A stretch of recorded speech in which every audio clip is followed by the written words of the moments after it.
항공운송 계약의 그 준거법으로서 이제 유명한 게 이제 바르샤바 협약, 뭐 와르소 협약. 웃기지 뭐 그걸 이거를 왜 그래요? 그 제가 그 독일어는 한마디도 못하는데 W가 영어에서 W가 독일어 가서는 비읍 발음 나는 건 정도는 알아. 그죠? 그래요.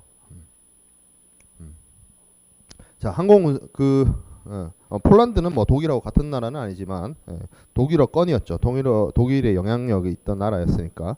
자, 이 바르샤바 협약에서 항공 운송인에 대한 어떤 책임에 대해서 통일된 규칙을 제정을 했습니다. 그래서 굉장히 오래전에 세계 1차 대전이 끝나고 세계 2차 대전 시작하기 전에 1929년도에 폴란드 바르샤바에서 체결된 조약입니다. 되게 오래된 거죠. 이때까지만 해도 항공운송인의 책임에 대해서 가실책임원칙이었어요. 가실책임원칙. 해상운송이라고 같았어요. 해상운송인도 마찬가지였죠. 자기가 잘못한 게 있으면 책임진다. 자기가 잘못한 게 없으면 사고가 나더라도 책임지지 않는다.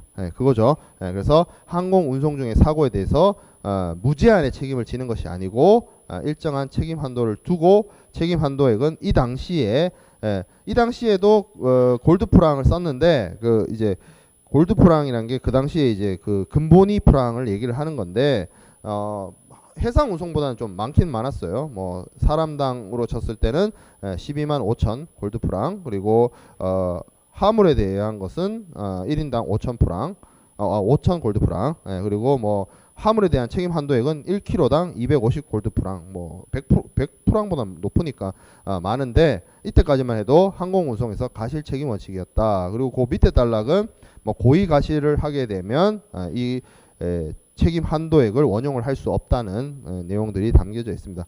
이게 이제 최초의 어떻게 보면 항공기 사고와 관련된 항공 운송인의 그 어떤 책임 한도를 정한 국제적인 조약이라고 보면 되겠습니다. 자, 이렇게 바르샤바 협약이 나오고 나서부터 여러 번의 수많은 개정이 이루어지게 됩니다. 그 바르샤바 협약의 개정이 헤이그 의정서 1955년 개정된 그 헤이그 의정서가 있었고, 그 외에도 가달라하라 협약 아니면 가테말라 의정서 이런 것들이 있었습니다. 가테말라 의정서 같은 경우 이제 미발효됐다가 또 이제 1966년에 요게 중요하죠. 몬트리올 협정이 나오고 되고, 그리고 이제 몬트리올 협정 이후에 여러 가지 이제 추가 의정서들이 나오다가 1999년에 몬트리올 협약으로 이어지게 됩니다.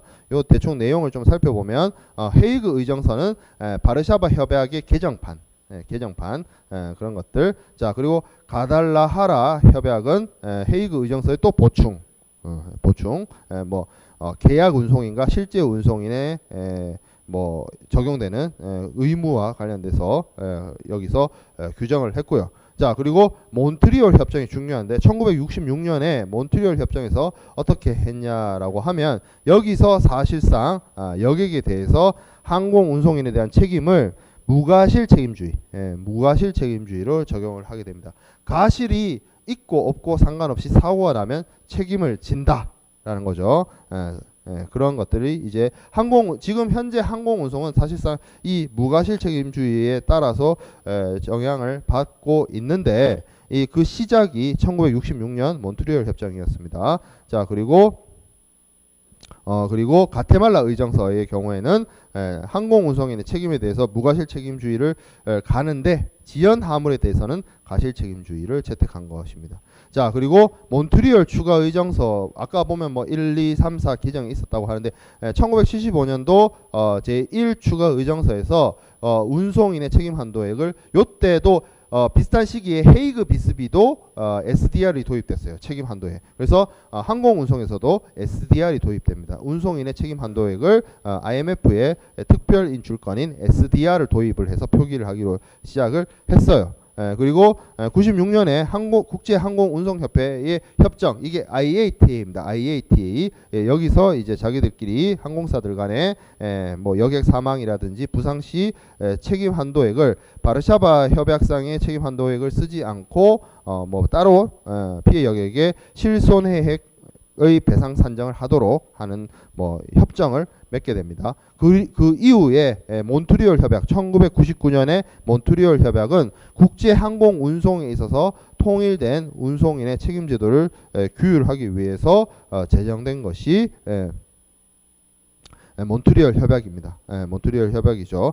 뭐 사실상 계속 이런 식으로 이어져 오는데 좀 차이점을 좀 살펴보면 적용 범위는 헤이그 비스비는 해상 운송이에요. 해상 운송에 적용되는 것으로서 가실 책임 원칙이 운송인의 책임 원칙이었습니다. 해상 운송인의 책임 원칙이. 그런데 바르샤바 협약, 헤이그 의정서, 몬트리올 협약으로 나뉘는데 몬트리올 협약 그러니까 몬트리올 협정에서부터 이제 무과실 책임 제도가 도입됐고, 그 이전에 바르샤바 협약이나 헤이그 의정서 때는 항공 운송인도 항공 사고에 대해서 가실 책임 원칙을 적용을 했습니다. 그래서 마찬가지로 운송인이 가실로 책임을 추정해서 익증 책임은 운송인으로 두는 방식으로, 지금 솔직하게 말씀드리면 함부르크 규칙의 그 가실 추정하고는 비슷하죠.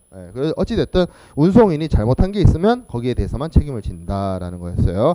멸실, 손상, 지연에 대해서. 하지만 몬트리올 협정, 그러니까 1966년 몬트리올 협정 이후부터는 책임 원칙이 무과실 책임으로 바뀌면서 운송인의 잘못함 여부, 운송인이 아무리 잘했다 하더라도 사고가 나면 운송인은 책임을 지는 방식으로 바뀌게 됩니다.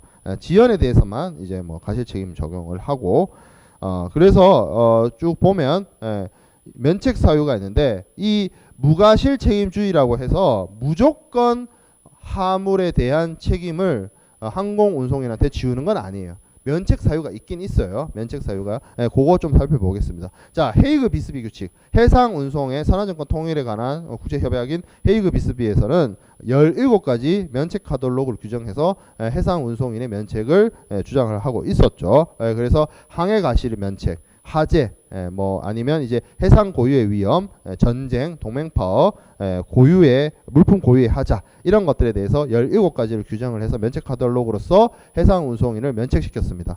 그리고 책임 한도액도 여기 보면 1 패키지, 1 포장 단위당 아니면 한 유닛당 667 SDR이나 1kg당 2 SDR 중 높은 금액으로서 책임 한도를 정했어요. 자, 근데 바르샤바 협약과 헤이그 의정서를 좀 살펴보면 비슷한 점이 있는데, 운송인 및 사용인이 손해를 방지하는 데 필요한 모든 조치를 취하였다는 것을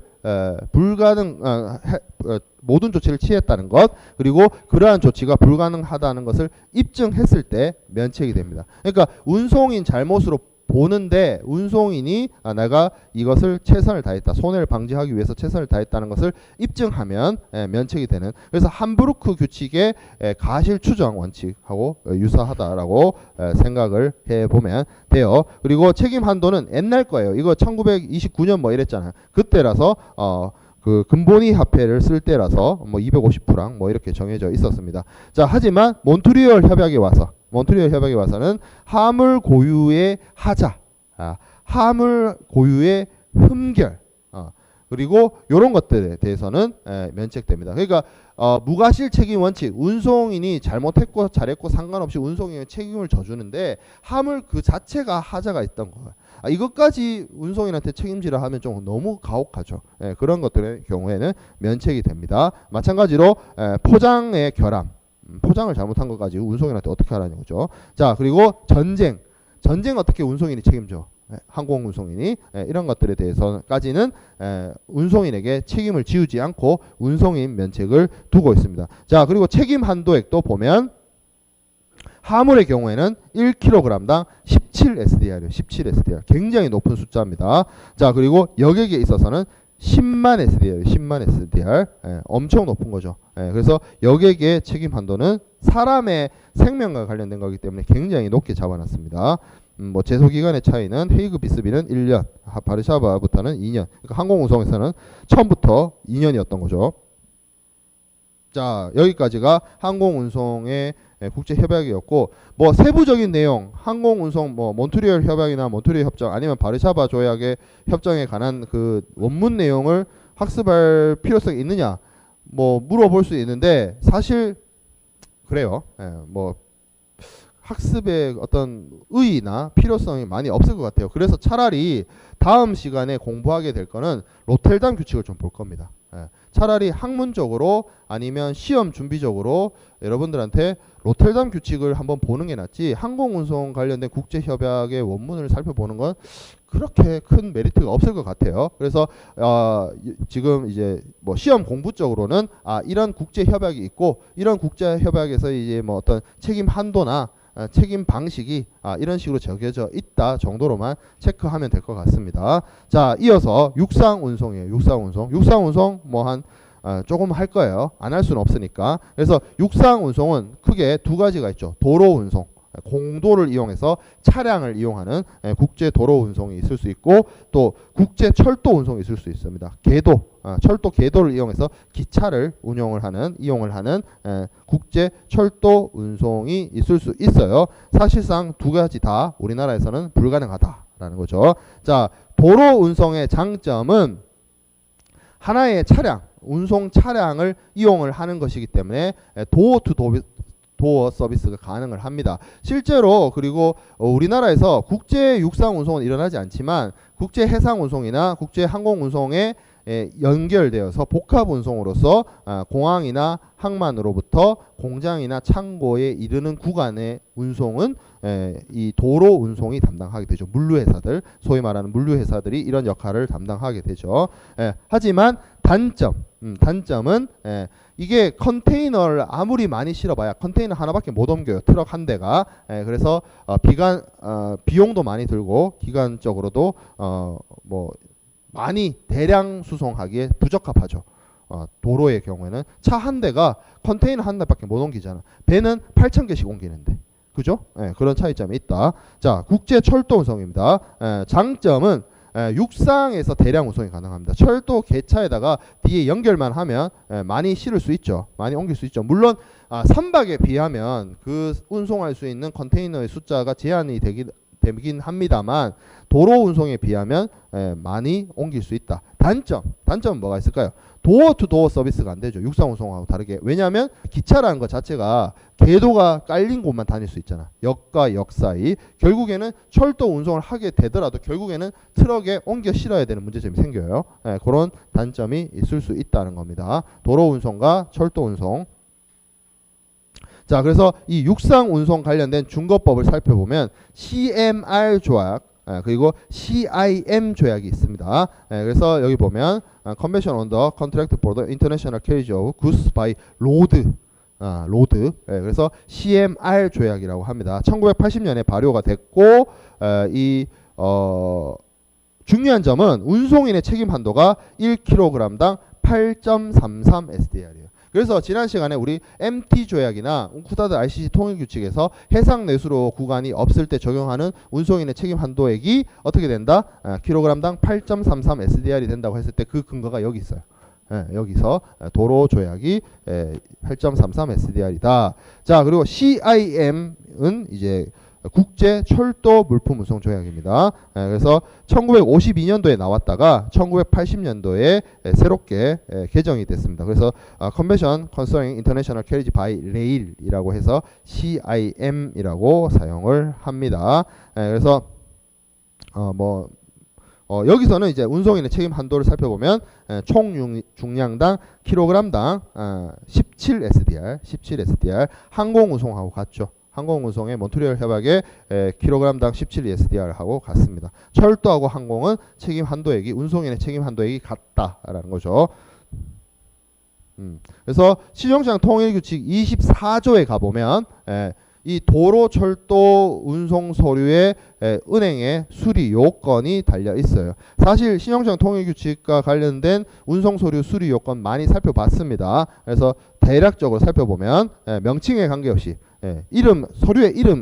서류의 실질적인 내용이 중요하지 이름 그거 별로 중요하지 않다는 내용이 먼저 등장하고, 그리고 운송인의 명칭을 표시하고 운송인이 사인을 하거나 아니면 운송인이 대리하는 대리인에서 서명이 되어져야 한다는 내용이 나와 있죠. 그리고 선적일 또는 물품의 신용장에 명기된 장소로부터 선적 발송 운송을 위해서 수령된 날짜를 표시하고 있어야 됩니다. 이 선적 발송 운송을 위해서 수령된 날짜가 일종의 선적일이 되는 거죠. 선적일. 그리고 선적지, 목적지 표시하고 있을 것. 그리고 원본인 것으로 보여야 하거나 뭐 했다고 나와 있는데 철도 운송이나 도로 내수료 운송이라서는 원본이라는 표시하고 상관없이 원본이라는 표시 안 찍혀 있어도 그냥 원본으로서 수리해 줍니다. 이 원본성에 있어서는 도로 철도 운송 서류에 대해서는 별로 중요치 않게 여겨진다는 거죠. 그리고 뭐 한적 당연히 일어날 수 있겠죠. 뭐 목적지까지 도달하는 과정 속에서 일어날 수 있고 뭐 그런 것들에 대해서 뭐 크게 문제되어지지 않습니다. 그래서 신형제 통일규칙 24조에 있는 도로 철도 운송 서류의 수리 요건은 별로 그렇게 이렇게 뭐 중요점이나 다른 운송 서류하고 차이점은 없는데 이 원본에 대해서 원본 표시 여부 상관없이 수리한다 정도 그거 좀 체크를 하면 될 것 같습니다. 자, 그리고 이제 다시 그림을 보도록 하죠. 그래서 도로 운송 우리나라에서는 잘 안 되지만 많이 안 되지만 국제적으로 이 도로 운송을 통해서 국제 운송을 하는 경우에 사용되는 컨테이너 운송 방식에 대해서 좀 살펴보도록 할게요. 우리나라에서는 내륙에서 우리나라 안에서 이용이 가능하죠. 자, 그래서 세미 트레일러 방식이라는 게 있습니다. 여기 보면 왼쪽에 많이들 봤을 거예요. 고속도로 가다 보면 이쪽 그 한쪽 차선을 차지하고 무서운 속도로 달리고 있는 큰 차들 세미 트레일러 방식이라고 합니다. 이거를 여러분들 그 어르신들이 뭐라 발음하시냐면 추레라라고 발음해요. 들어봤을 거야. 그 추레라가 이거야. 이거. 트레일러의 일본식 발음이에요. 일본식 발음. 그게 이제 엄밀하게 따지면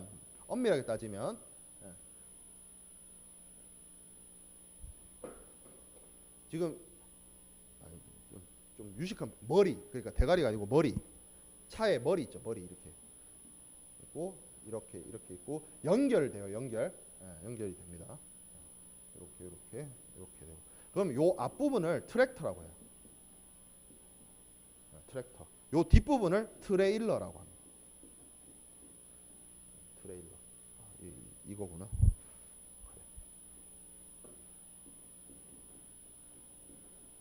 그래서 사전적 정의로서 트랙터는 끌고 가는 애를 말하는 거고 트레일러는 끌려가는 애를 말해요. 견인되는. 그래서 이 트레일러는 지금 저기 있는 것처럼 컨테이너가 될 수도 있고 탱크가 될 수도 있어요. 탱크가 끌려가면 뭐야? 그걸 뭐라 그래요? 탱크롤이라고 하죠, 보통. 그리고 여기다가 그런 것도 끌 수 있잖아.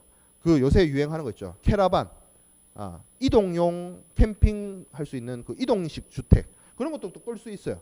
그것도 그 뒤에 이제 자기가 동력을 갖춰서 움직이는 것도 있지만 앞에서 자동차에 끌려서 다니는 이동 주택도 있잖아. 캠핑용 주택. 그것도 트레일러예요. 그래서 어디 차에 끌려가는 애들은 다 트레일러입니다. 기본적으로. 그래서 이렇게 결합이 되어 있는데 문제가 뭐냐면 이런 차를 몰려면 면허가 따로 있어야 돼요. 특수 면허가 있어야 돼요. 여러분들 그 갖고 있는 일종 보통 가지고 이거 못 몰아요. 왜 그러냐면 여기가 일체형이 아니고 연결되어 있어요. 연결. 따로 놀아. 앞부분하고 뒷부분이 따로 놀아. 그렇기 때문에 자동차의 경우에는 후진을 하면 이렇게 돌리면 차가 이렇게 가고 이렇게 돌리면 후진할 때 이렇게 가는데 이 트레일러는 이렇게 돌리면 이렇게 가고 이렇게 돌리면 이렇게 반대로 가요.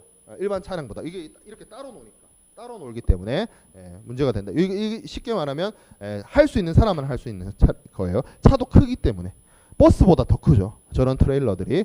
그렇기 때문에 아무나 못하는 건데 경험해보고 싶으면 어떻게 한다? 게임을 하면 돼. 유로트럭 시뮬레이터. 그거 하면 됩니다. 할 거야. 나는 방학 때 살려고 지금 돈 모으고 있어요. 그러니까 게임 타이틀은 얼마 안 하는데 핸들을 살려고 지금 돈 모으고 있어. 사실 근데 고민이야. 지금 PS4 프로를 사느냐 자동차 핸들을 사느냐 지금 심각한 고민에 빠져 있습니다. 그래서 PS4 프로를 사게 되면 혹시 금방 PS5가 나와서 돈 날리는 게 아닌가 이런 이제 심각한 고민을 하고 있죠. 근데 사실 그렇대요. 그 PS4는 컴퓨터로 치면 그 그래픽이 760, GTX 760 수준이고 그 PS4 프로는 960 정도 수준이라고 하더라고. 사실 이제 지금 콘솔 기기가 컴퓨터 그래픽을 못 따라가기 시작하는 컴퓨터 지금 최신이 1080이잖아. 근데 지금 이 얘기를 왜 하고 있지? 지금 그렇죠. 그래요. 어제도 이제 배틀그라운드에서 1승을 했어. 예, 그래서 게임보다 지금 게임 얘기를 할 게 아니고, 자, 풀 트레이너 방식. 풀 트레이너 방식은 뭐냐면, 이거는 지금 연결돼 있다 그랬잖아요. 연결되어 있다 했잖아요. 풀 트레이너 방식은 여기 오른쪽에 있는 것처럼 풀 트랙터와 바퀴가 달린 풀 트레이너가 연결되어 있는 상태가 트랙터와 하차가 붙어 있는 겁니다. 요거는 위에 거는 연결되어서 여기 쉽게 말하면 킹핀이란 게 앞부분하고 뒷부분을 연결하는 연결부가 달려있는 거를 세미 트레일러라고 하고, 풀 트레일러는 붙어있는 상태를 얘기를 하는 겁니다. 자, 그리고 폴 트레일러 방식이 있습니다. 이건 뭐 나도 본 적은 없어요. 우리나라에서 이거 다닐 수 있을 것 같아요. 사진만 봐도 못 다니겠죠. 그래서 길이가 긴 장척 화물의 운송을 위해서 트랙터와 폴을 뭐 하대에 지탱시키는 방식이라고 하는데, 그냥 큰 트레일러 생각하면 될 것 같아요. 자, 그리고 다중 결합 방식. 한 대의 트랙터에 두 대 이상의 트레일러를 연결하는 형태. 그러니까 여기다가 하나 더 단다는 거죠. 지금 하나 더 단다는 거예요. 이거 본 적 있어요? 우리나라 공도에서? 우리나라에서 이거 못 다니는 걸로 알고 있어요. 근데 어떻게 미국 같은 데서 뭐 거기는 뭐 길도 넓고 땅도 넓고 하니까 가능하겠죠. 자, 그리고 위에 거는 이제 도로에서 운송되는 컨테이너 방식이었고, 여기서 이제 볼 거는 철도에 의한 컨테이너 운송 방식입니다. 컨테이너 운송 방식. 그래서 기본적으로 우리가 많이 보는 방식은 레일카 방식, 이런 게 있을 수 있습니다. 하차나 객차, 아니면 이제 위에가 뚫려 있는 곤돌라차, 뭐 이런 것들을 여러 가지로 전기나 디젤 기관차에 직접 연결해서 화물을 운송하는 방식입니다. 요새 디젤 기관 쓰는 그 기관차는 잘 없어요. 여러분들 그 KTX 있죠? KTX는 전기로 가는 겁니다. 뭐 다른 힘으로 가는 게 아니라 전기로. 어떻게 지하철입니까? 지하철하고 KTX하고 똑같이 전기로 다녀요. 근데 KTX는 300km를 내는 거고, 지하철은 뭐 지하철이 60km, 70km 뭐 그 정도로 알고 있는데, 정확하게는 잘 모르겠지만 어쨌든 전기로 가는 걸로 바꿉니다. 디젤 기관차 우리나라에서 지금 뭐 아마 이제 거의 안 쓰게 될 겁니다. 자, 그리고 피기백 방식이 있습니다. 피기백 방식. 이건 뭐냐면 트레일러나 컨테이너를 철도 하차 위에 올리는 거예요. 그러니까 철도가 연결이 돼서 가는데,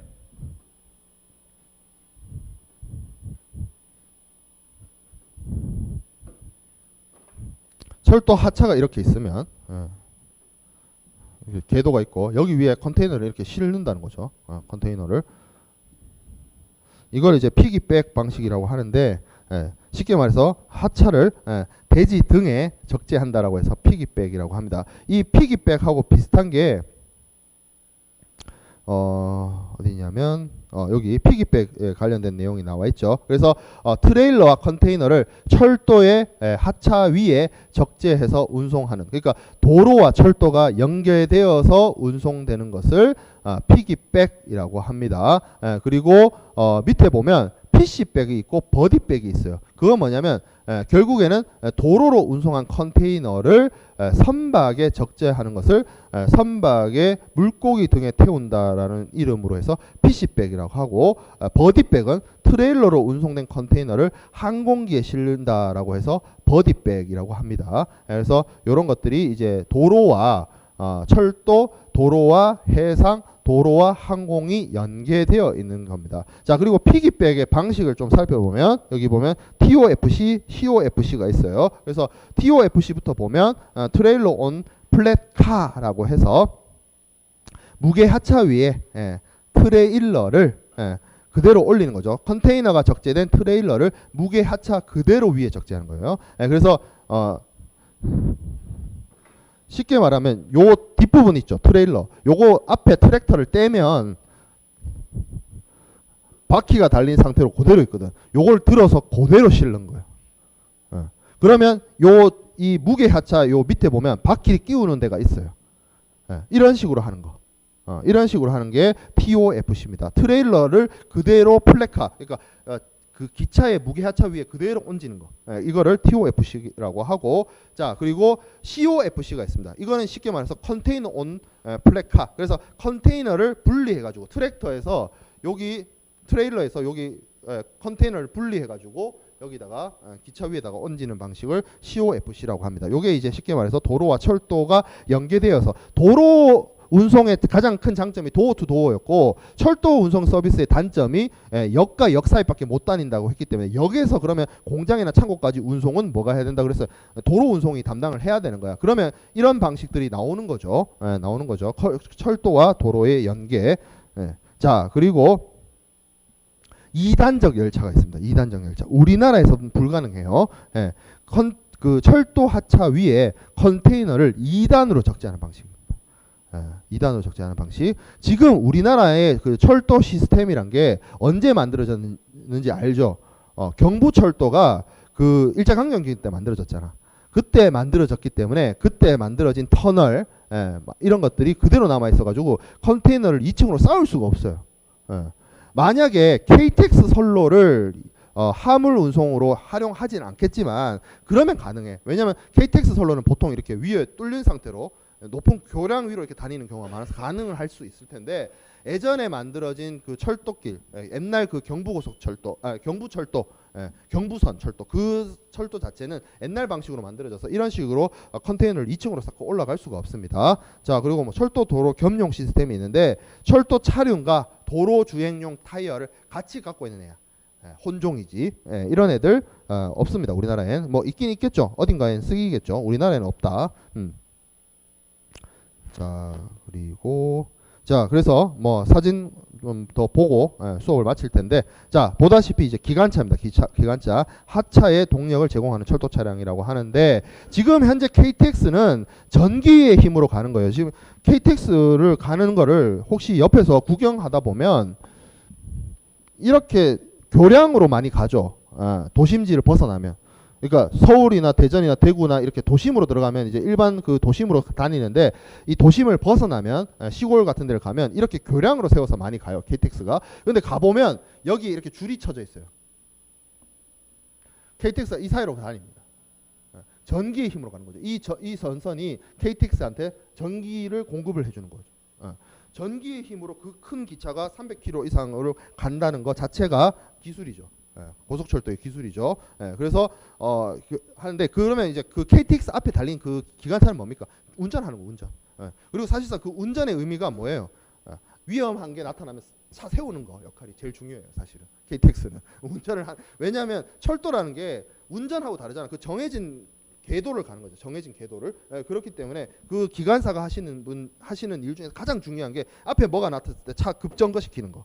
그게 제일 중요한 역할입니다. 자, 이거는 이제 기관차죠. 옛날 기관차, 디젤 기관차예요. 그래서 이 디젤 기관차 시대에는 저렇게 전기로 차에 되지 않고 이 기관차가 움직이는 동력에 의해서 뒤에 있는 하차들을 끌고 갔죠. 그때 사용됐던 기관차. 그리고 컨테이너 하차. 상면 위에 여러 개의 컨테이너를 적재할 수 있도록 고정 장치가 부착된 하차들이 컨테이너 하차입니다. 그리고 무게 하차. 이렇게 평평한 플랫카. 영어로 이제 플랫카예요. 그래서 그 위에 컨테이너 같은 거를 올릴 수 있게끔 되어 있는 방식이 그러니까 여기 ISO 표준 컨테이너가 소위 말하는 우리가 말하는 그 컨테이너입니다. 자, 그리고 2단적 하차. 우리나라에서는 잘 볼 수 없지만 컨테이너를 2단으로 적재할 수 있는 하차가 2단적 하차입니다. 2단적 하차. 그리고 뭐 플랫카 중에 이런 경우도 있죠. 이거 우리나라 군도 이거 뭐 그 K9 자주포나 탱크를 운송을 할 때 철도를 이용을 합니다. 저런 식으로 많이들 이용을 해요. 그리고 칸막이 하차 이런 것들도 있을 수 있습니다. 나무 같은 거 옮길 때 많이 사용을 하죠. 그리고 박스 하차. 이거는 컨테이너랑은 달라. 무게 하차 위에 컨테이너를 얹게 되면 이 컨테이너만 들어서 다르게 도로 운송에 활용을 하거나 아니면 뭐 항만에 가서 선박에 적재를 하거나 이용을 할 수가 있는데 저 박스 하차는 뭐냐면 그냥 저 하차 자체가 화물 싣기 위한 화물 전용 하차란 거예요. 박스 하차. 그래서 상자 형태로 되어 있는 하차입니다. 이거 왜 옛날에 그 신들러 리스트 보면 이 박스 하차에다가 독일 그 나치 독일이 그 막 유대인들 여기로 막 막 사람을 짐짝처럼 태우고 막 가고 그랬잖아. 그때 나오는 그 박스 하차예요. 자, 그리고 밑에 냉동 하차. 냉동 하차. 이제 그 온도 조절 장치가 달려 있어서 식료품이나 뭐 이런 것들을 운반할 수 있게끔 적합한 하차를 냉동 하차라고 합니다. 자, 그리고 곤돌라 하차 있는데 곤돌라 하차는 위에 이렇게 뽕 뚫려 있는 거예요. 그래서 석탄 같은 것들, 곡물 같은 것들을 위에 이렇게 실어서 운반할 수 있도록 하는 하차가 곤돌라 하차고, 거기서 좀 더 발전한 게 덮개가 있는 덮개형 하차가 있습니다. 그래서 천장 부분에 뚜껑이 달려 있고 이런 것들을 이제 이용을 하게 되면 그 소위 말해서 곡물이나 이런 것들을 운반을 할 수가 있죠. 그리고 여기 재미난 게 여기 보면 보일지 모르겠는데 요게 쉽게 말해서 화물을 내릴 때 쓰는 거예요. 요 밑부분에. 그래서 이쪽으로 넣어가지고 여기 보면 여기를 통해서 이렇게 밑에 여기를 이제 연결해가지고 여기다 연결해서 이렇게 뭐 곡물 같은 걸 뺄 때 쓰게 되는 거죠. 덮개형 계좌식 하차. 그리고 천장 개방형 석탄 같은 거 실을 수 있도록 하는 거. 자, 그리고 액체 상태의 뭐 기름이나 뭐 이런 것들을 옮길 수 있도록 쓰는 탱크 하차, 이런 것들도 있어요. 자, 그리고 뭐 석탄이나 아니면 그 코일 스틸, 그러니까 이게 냉연 강판이죠. 강판을 옮기기 위해 쓰이는 하차, 그리고 나무를 옮길 때 사용하는 하차, 이런 것들이 있을 수 있습니다. 자, 이런 사진들을 보고 이거 시험 문제 냅니까? 아니, 그 이거 사진 보여주고 이게 뭡니까? 이렇게 묻는 문제 유치하잖아. 그죠? 중학교 수준에서 끝내야 되는 수준이죠. 그런 거 안 냅니다. 이런 거. 다만 위에서 앞에서 봤던 뭐 도로 운송, 철도 운송의 약간 뭐 개념이라든지 뭐 그리고 도로 철도 그 연계되는 방식이 있었죠. 피기백. 그런 건 좀 봐주세요. 그런 거 정도 봐주고, 그리고 도로 운송, 철도 운송의 국제 협약, 그리고 책임 한도, 그런 것들 설명한 거 위주로 살펴보면 됩니다. 사진은 운송론 수업이니까 여러분들한테 이제 시각적인 자료로서 좀 설명을 해주려고 넣어 놓은 거고, 학습을 하는 데 있어서 시험 준비, 기말고사를 준비하는 데 있어서는 크게 중요한 부분은 아니었다라는 거죠. 자, 오늘 수고했고, 다음 주가 이제 마지막 수업이 시각인데, 다음 주에 이제 로텔담 규칙을 나가도록 하겠습니다. 로텔담 규칙 나가고 다다음 주 기말고사를 치도록 하겠습니다. 수고했고 다음 주에 봅시다.